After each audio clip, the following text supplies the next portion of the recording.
بسم اللہ الرحمن الرحیم۔ میرا نام فیضان الحق ہے اور ہم قرآن پاک ترجمہ و تفسیر کے ساتھ پڑھ رہے تھے۔ اس کے 30ویں پارے سے ہم نے سٹارٹ کیا تھا اور آج اس کی 9ویں صورت ہم سٹارٹ کریں گے، سورۃ الطارق۔ اس کے تحمیدی کلمات ہیں سورۃ الطارق، اور اس سے پہلی والی سورہ یعنی سورہ بروج کا آپس میں جوڑے کا تعلق ہے۔ اس کے مضمون کا انداز یہاں مکی دور کی ابتدائی صورتوں سے ملتا جلتا ہے، مگر یہ اس زمانے کی نازل شدہ ہے جب کفار مکہ قرآن اور محمد صلی اللہ علیہ وسلم کی دعوت کو زگ دینے کے لیے ہر طرح کی چالیں چل رہے تھے۔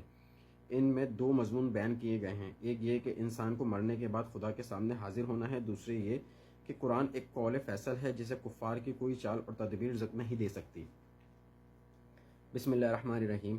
والسماء والطارق، قسم ہے آسمان کی اور رات کو نمودار ہونے والے کی۔ وما ادراک ما الطارق، اور کیا تم جانتے ہو کہ وہ رات کو نمودار ہونے والا کیا ہے؟ النجم الثاقب، وہ ستارہ ہے چمکدار۔ ان کل نفس لما علیہا حافظ، کوئی جان ایسی نہیں جس پر کوئی نگبان نہ ہو۔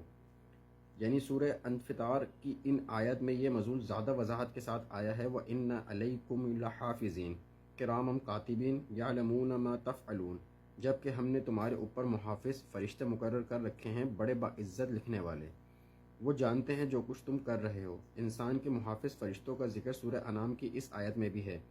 وَهُوَ الْقَاهِرُ فَوْقَ عِبَادِهِ وَيُرْسِلُ عَلَيْكُمْ حَفَظًا، اور وہ اپنے بندوں پر پوری طرح غالب ہے اور وہ تم پر نگہبان بھیجتا رہتا ہے۔